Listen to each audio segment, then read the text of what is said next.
اللهم من احييته منا فاحيه على الاسلام ومن توفيته منا فتوفه على الايمان آمین. آمین. کل نفس ذائقۃ الموت، یہ قرآن حکیم میں کئی دفعہ یہ آیت ریپیٹ ہوئی ہے کہ ہر جان کو موت کا مزہ چکھنا ہے. اور یہ بات بالکل طے ہے کہ ہر شخص کی موت کی جگہ، ٹائم، سیکنڈز تک اللہ تعالیٰ نے ڈیفائن کر دی ہے اس کی تقدیر میں. وہ آگے پیچھے نہیں ہو سکتی، نیور، ناٹ ایٹ آل. اور یہ جو بخاری مسلم میں آیا نا کہ جو شخص چاہتا ہے کہ اس کی عمر دراز کر دی جائے، اس کے رزق میں فراوانی ہو، وہ اپنے رشتہ داروں کے ساتھ حسن سلوک کرے، تو یہ بھی تقدیر میں لکھا ہوا ہوگا کہ اس کی عمر ہے 60 سال، لیکن یہ اپنے رشتہ داروں کے ساتھ حسن سلوک کرے گا، اللہ تعالیٰ اس کی عمر 70 سال کر دے گا. وہ بھی لکھا ہوگا، وہ 70 ہی ڈیفائن ہوئی ہے. وہ 60 کا 70 بننے کے بعد جو 70 ہے وہ اللہ تعالیٰ نے لکھا ہوا ہے. ٹھیک ہو گیا جی؟ تو یہ اللہ تعالیٰ کے یعنی فیصلے ہیں. قرآن حکیم بالکل واضح ہے. سورہ ال عمران میں آتا ہے کہ جب غزوہ احد کے موقع کے اوپر منافقین نے کہا نا کہ ہم نے اپنے بھائیوں کو منع کیا تھا کہ احد کے میدان میں نہ جاؤ ورنہ قتل ہو جاؤ گے، تو اللہ تعالیٰ نے فرمایا اگر ان کی موت کا وقت آ چکا ہوتا یہ خود کھینچے چلے جاتے اپنی مقتل گاہوں کی طرف، یہ اپنے آپ کو روک بھی نہ پاتے. پھر سورہ نساء میں آیا کہ تم اپنے آپ کو مضبوط قلعوں میں بھی بند کر لو نا، موت تمہیں وہاں پہ بھی آ کے جائے. وہ موت کو آپ ٹال نہیں سکتے، ایک لمحہ نہ آگے ہوگی نہ پیچھے. سورہ لقمان کے بالکل اینڈ میں آتا ہے نا کہ 5 علوم اللہ تعالیٰ کے ساتھ خاص ہیں. ان میں ایک ہے کہ کوئی جان نہیں جانتی کہ اس کو کس زمین میں موت آئے گی.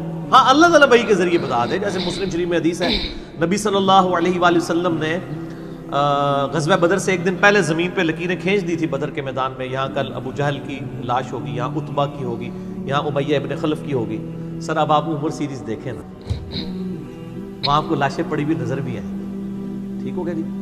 تو یہ آپ صلی اللہ علیہ وآلہ وسلم نے پہلے ڈیفائن کر دی تھی ساری چیزیں. تو یہ اللہ تعالیٰ نے آپ کو وحی کے ذریعے بتایا تھا. اللہ تعالیٰ بتا سکتا ہے اپنے پیغمبر کو. تو واقعی موت کا وقت مقرر ہے، وہ ٹل نہیں سکتا. لیکن اس پہ یہ بھی سوال ہوتا ہے کہ اگر کوئی شخص کسی کو قتل کر دے تو پھر اس کا کیا قصور ہے؟ وہ اللہ تعالیٰ کا ایک قانون ہے. اس نے مرنا تو تھا، اس میں کوئی شک نہیں ہے، لیکن دنیا میں اللہ تعالیٰ نے رولز اور ریگولیشن کے ساتھ دنیا کو جوڑا ہوا ہے. سورۃ البقرہ میں آیا کہ قصاص میں انسانیت کی زندگی ہے. سورۃ المائدہ میں آیا جس نے ایک جان کو ناحق قتل کیا اس نے پوری انسانیت کو قتل کیا، اور جس نے ایک شخص کی جان بچائی پوری انسانیت کی جان بچائی. لہٰذا یہ جو کوئی کسی کو قتل کرے گا تو قرآن میں ہے قصاص کے اندر انسانیت کی زندگی ہے. انسانیت 2 چیزوں پہ چل رہی ہے، احترام جان اور احترام مال. اگر یہ 2 چیزیں نکل جائیں تو معاشرہ نہیں چل سکتا. گوروں کا معاشرہ ہم سے بہتر کیوں ہے؟ بغیر ریلیجن کے بھی احترام جان احترام مال ہے، جسٹس ہے، انصاف ہے، عدالتیں آزاد ہے، جہاں پہ احترام جان بھی احترام مال بھی ہے. سالوں تک وہ ثبوت ڈھونڈتے رہتے ہیں، اس کے بعد بندے کو پکڑتے ہیں. یا بندے پکڑ کے غائب ہو کے مر مرا جاتے ہیں، ان کے رشتہ دار عدالتوں کے چکر کاٹتے رہتے ہیں کہ جی ہمارا بچہ اٹھایا گیا. نہ عدالتوں کو پتا ہوتا ہے نہ اور کسی کو پتا ہوتا ہے. تو یہ چیزیں تو پھر ظاہر ہے کہ ایک ریونج کریٹ کریں گی نا. ہم اس لیے کہتے ہیں عدالتوں کو آزاد ہونا چاہیے، عدالت سے اوپر کوئی نہیں ہونا چاہیے. عدالتیں آزاد ہوں گی، باقی سارا سسٹم بہتر ہو جائے. ٹھیک ہو گیا؟ تو یہ یعنی اللہ تعالیٰ نے وقت مقرر کر دیا ہے، وہ آگے پیچھے نہیں ہوگا. اور آپ دیکھتے ہیں کتنے لوگ موت کے منہ سے واپس آ جاتے ہیں. حضرت خالد بن ولید رضی اللہ تعالیٰ 100 سے زیادہ مار کے لڑے انہوں نے، اور جب موت کا وقت قریب آیا وہ کہتے ہیں میرے جسم کا کوئی ایک حصہ بھی ایسا نہیں جہاں پہ کسی نیزے یا تلوار کا نشان موجود نہ ہو. یہ عمر سیریز میں انہوں نے ان کی موت کا وقت فلمایا ہے. ابو دردہ ان کے پاس بیٹھے ہوئے ہیں اور وہ کہتے ہیں دیکھ لو اگر موت میدان جنگ میں آنی ہوتی نا ابو دردہ تو میرے جسم کا ایک حصہ بھی ایسا نہیں جہاں پہ کوئی زخم نہ ہو، اور میں ایک بوڑھے اونٹ کی طرح بستر مرگ پہ مر رہا ہوں. میدان جنگ میں نہیں شہادت ملی. شہادت اتنی آسانی سے نہیں مل جاتی انسان کو. وہ اللہ تعالیٰ جس کے لیے ڈیفائن کرے گا. باقی یہ کہ اللہ تعالیٰ نے ان کو ایک فضیلت دی کہ وہ اللہ کی تلوار تھی. ظاہر تلوار تو ٹوٹ نہیں سکتی تھی. تو جو لوگ اللہ کے لیے زندگی گزارے وہ عام حالت میں بھی مرے، اللہ تعالیٰ ان کو شہادت کا رتبہ عطا فرما دیتا ہے. میدان جنگ میں جانے سے موت نہیں آتی. کتنے لوگ موت کے منہ سے واپس آتے ہیں. اور سر ایئر کریش میں لوگ بچ گئے ہوئے ہیں، اور تو اور چھوڑ دیں جہاں پہ کوئی انسان امیجن نہیں کر سکتا. کئی بم پھٹتے ہیں، بندے مر جاتے ہیں، کسی عورت نے بچہ اٹھایا ہوا ہے، بچہ سیدھا سلامت مل جاتا ہے وہاں سے. یہ اللہ کے فیصلے ہیں کس کے لیے کیا زندگی رکھی ہے. وہ اسی لیے کہا جاتا ہے نا کہ مارنے والے سے جو بچانے والا جو ہے نا وہ بڑا ہے. یعنی وہ ویسے تو مارنے والا بھی اللہ ہی ہوتا ہے، لیکن وہ اس حوالے سے کہا جاتا ہے کہ دنیا میں اگر کوئی سمجھتا ہے نا کسی شخص کو مار سکتا ہے تو، اور اگر اللہ نے اس کی موت نہیں لکھی ہوئی تو نہیں ہے. موت انسان کی زندگی کی حفاظت کرتی ہے. سر میری سب سے بڑی محافظ میری موت ہے. اگر میری موت لکھی ہوئی ہے نا 2050 کے اندر، پوری دنیا مل کے بھی مجھے 2049 میں بھی نہیں مار سکتی. آج 2018 میں تو تصور بھی نہیں. اور اگر میری زندگی لکھی ہوئی ہے 2018 میں ختم ہونی، چاہے وہ ایئر کریش کے اندر ہو، چاہے وہ ہارٹ فیٹ کے ذریعے ہو، چاہے وہ گردوں کے فیلئر کے ذریعے ہو، چاہے برین ہیمریج کے ذریعے ہو، کسی بھی ذریعے سے ہو، تو کوئی اسے بڑھا نہیں سکتا. دیکھ لینا آپ پچھلے دنوں کتنا بڑا ایک واقعہ ہوا ہے.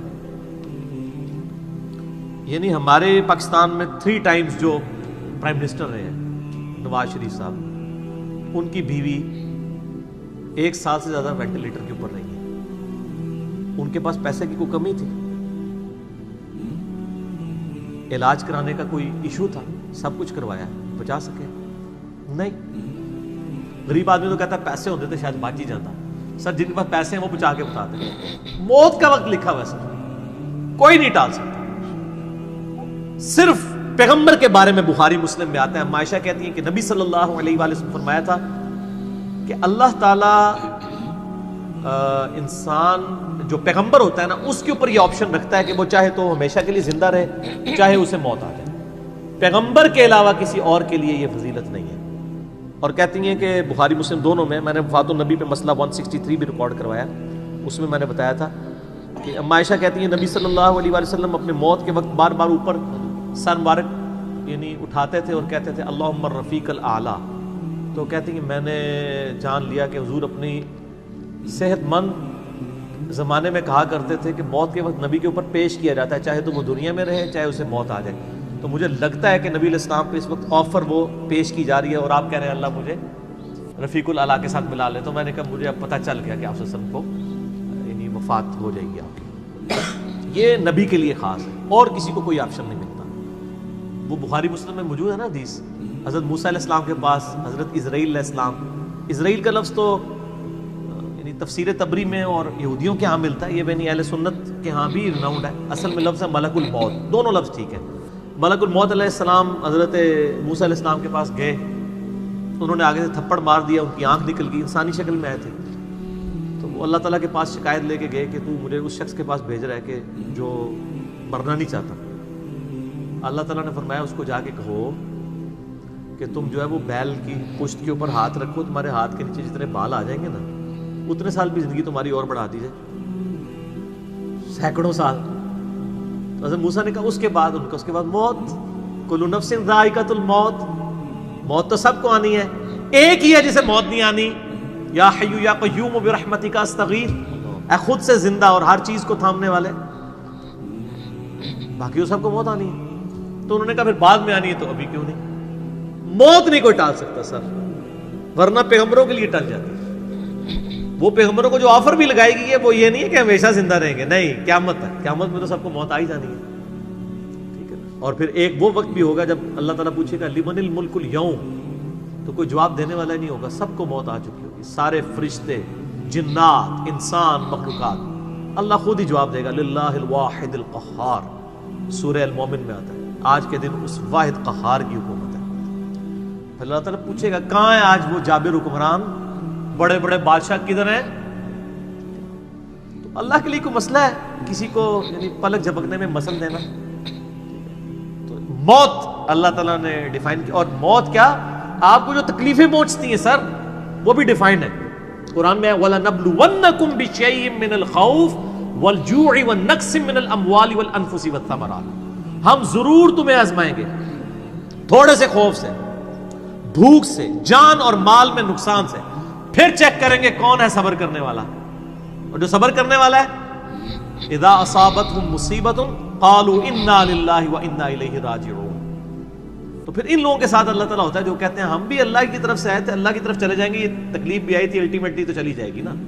ان اللہ مع الصابرین، اللہ تعالیٰ صبر کرنے والوں کے ساتھ ہے. اس حوالے سے ایک آیت قرآن حکیم کی بڑی کریٹیکل ہے، مجھے ضمناً یاد آ گئی، سورہ الحدید کے اندر ہے. بہت کرٹیکل آیت ہے، اور یہ ٹاپک قرآن حکیم میں صرف سورہ الحدید کے اندر ہی ایڈریس ہوا ہے، اور جس طریقے سے یہ شد و مت کے ساتھ بیان ہوا ہے نا، آیت نمبر 22-23، اعوذ باللہ من الشیطان الرجیم، ما اصاب من مصیبت فی الارض، کوئی مصیبت بھی زمین میں نہیں آتی، ولا فی انفسکم، اور نہ تمہاری جانوں میں، یعنی زمین پہ جتنے زلزلے آتے ہیں، طوفان آتے ہیں، سونامی آتے ہیں، قحط پڑتا ہے، یہ جتنے بھی عذاب آتے ہیں یا تکلیف آتی ہیں، اور نہ تمہاری جان میں، یعنی کسی کو کینسر ہوتا ہے، کسی کے گردے فیل ہوتے ہیں، کسی کی آنکھ ضائع جاتی ہے، کسی کے اوپر فالج کا اٹیک ہو جاتا ہے، کسی کو ہارٹ اٹیک ہوتا ہے، اللہ تعالیٰ فرماتا ہے یہ ساری تکلیف چاہے زمین پہ ہیں یا تمہاری جانوں پہ ہیں، الا فی کتاب من قبل ان نبرأها، وہ تو پہلے ہی ہم نے لوح محفوظ پہ لکھی ہوئی ہے، اس سے پہلے کہ ہم ان کو بھیجے، ڈیفائن ہے، ہونا ہے کہ فلاں تاریخ کو اتنے بجے اس کے ساتھ یہ ہوگا، یہ ڈیفائن ہے۔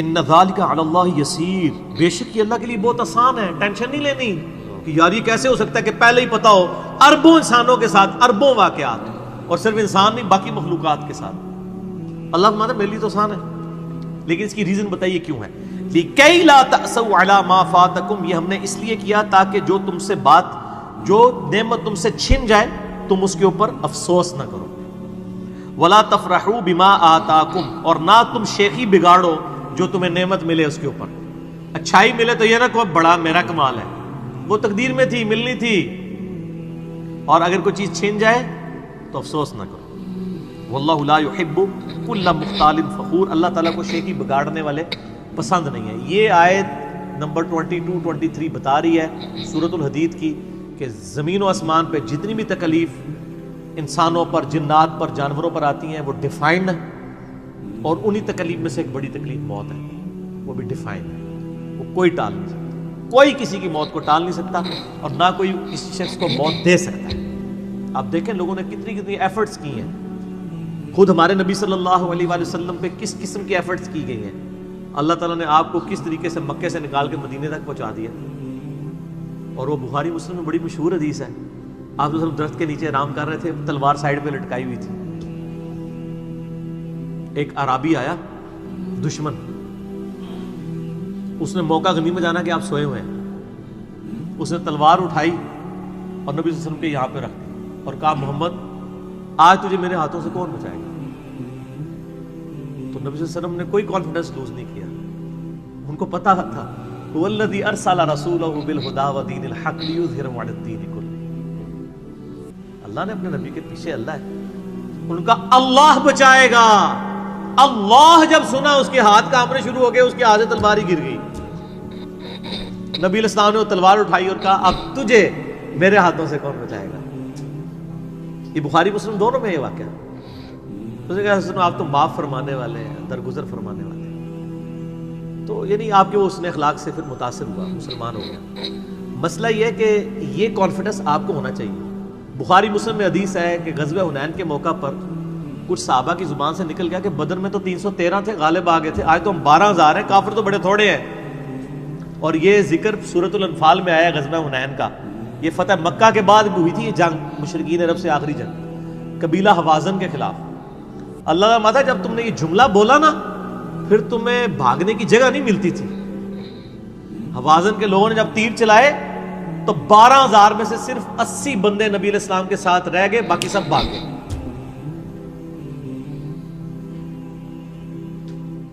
اور صحابہ کہتے ہیں، بخاری مسلم کے الفاظ ہیں، میں نے حضور کی معجزات والا جو لیکچر دیا ہے مسئلہ 131 A اس میں بتایا کہ نبی علیہ السلام اکیلے آگے جا رہے ہیں، انا النبی لا کذب انا ابن عبد المطلب، میں نبی ہوں اس میں کوئی شک نہیں ہے، اور میں عبد المطلب کا بیٹا ہوں۔ یہ رڈز پڑھتے ہوئے آپ صلی اللہ علیہ وسلم اکیلے آگے جا رہے ہیں، اور آپ صلی اللہ علیہ وسلم نے زمین سے یوں مٹھی بھری کنکریوں کی اور یوں کافروں کی طرف، اور فرمایا چہرے مسخ ہو جائیں، آنکھیں اندھی ہو جائیں، اور سب کی ہو گئی، مسلمانوں کو فتح ہو گئی، اور اسی کا ذکر ہے وما رمیت اذ رمیت ولکن اللہ رمی، اے نبی جو آپ نے کنکریاں پھینکی تھی وہ آپ نے نہیں پھینکی تھی، وہ اللہ نے پھینکی تھی، یعنی اللہ کا پیچھے ڈیوائن ڈیسیژن تھا۔ تو کافروں کے خلاف فتح ہو گئی مسلمان، یعنی نبی علیہ السلام کا کانفیڈنس لیول یہ تھا کہ اکیلے جا رہے ہیں، یہ نہیں دیکھ رہے کہ ہزاروں لوگ میرا ساتھ چھوڑ گئے ہیں، اکیلے فرنٹ سے لیڈ کر رہے ہیں. تو جن لوگوں کو یعنی اللہ پر یقین ہوتا ہے نا، ان کی یہی حالت ہوتی ہے، اور یہی صحابہ کرام کا یعنی یقین کامل تھا. اس لیے آپ دیکھیں نا، آپ عمر سیریز میں دیکھیں گے حضرت خالد بن ولید جنگ یمامہ میں جب مسلمانوں کو شکست ہونے لگتی ہے اکیلے آگے جاتے ہیں. جنگ یرموک میں بھی ایسے ہی کرتے ہیں. تو جن کو اعتماد ہوتا ہے نا وہ پھر فرنٹ سے لیڈ کرتے ہیں کہ موت ٹال نہیں سکتی. موت کیا تکلیف بھی جو آپ کو پہنچنی ہے، اور سر اسی کے ساتھ آپ زندگی گزار سکتے ہیں. اس کے بغیر آپ زندگی نہیں گزار سکتے، کڑ کڑ کے مر جائیں گے. آپ کس اس چیز کو کیٹر فور کر سکتے ہیں؟ ہم یقین کریں صبح سکول بچوں کو بھیجتے ہیں تو دعائیں پڑھتے رہتے ہیں. کیا ہو سکتا ہے؟ ایکسیڈنٹ ہو سکتا ہے، وہاں پہ بچہ جھولے سے گر سکتا ہے، کسی کی ہڈی ٹوٹ سکتی ہے، کان پٹی پہ لگ جائے ڈیتھ ہو سکتی ہے. یار اتنی چیزوں کو کون کاؤنٹر فار کر سکتا ہے؟ اللہ. تو اللہ پہ توکل کریں، اور جب تکلیف آ جائے انا للہ و انا الیہ راجعون. صحیح مسلم میں حدیث ہے، نبی صلی اللہ علیہ وآلہ وسلم نے فرمایا جو شخص تکلیف کے وقت فوراً پڑھ لے انا للہ و انا الیہ راجعون اللہم اجرنی فی مصیبتی واخلف لی خیرا منہا، اللہ تعالیٰ اس کو اس کا بہتر نعم البدل عطا فرما دے گا. میرے یوٹیوب پہ کلپ بھی ہے اس دعا کے اوپر، مصیبت اور پریشانی کے حوالے سے یعنی بہتری کے لیے دعا، یہ کر کے لکھیں تو آپ کو کھل جائے گا. یہ آپ کو مشکات میں کتاب الجنائز چیپٹر میں پہلی جلد میں دعا مل جائے گی صحیح مسلم کے حوالے سے. ام سلمہ کہتی ہیں کہ جب میرا خامن فوت ہوا تو میں نے یہ فوراً دعا پڑھ لی، انا للہ و انا الیہ راجعون. ہم بھی اللہ کی طرف سے ہیں، اس کی طرف لوٹ کے جانے والے ہیں.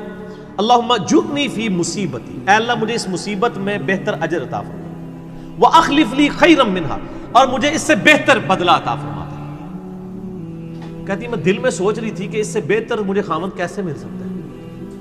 ابو سلمہ سے بہتر تو انسان حضور کے صحابہ میں بھی کوئی نہیں ہے.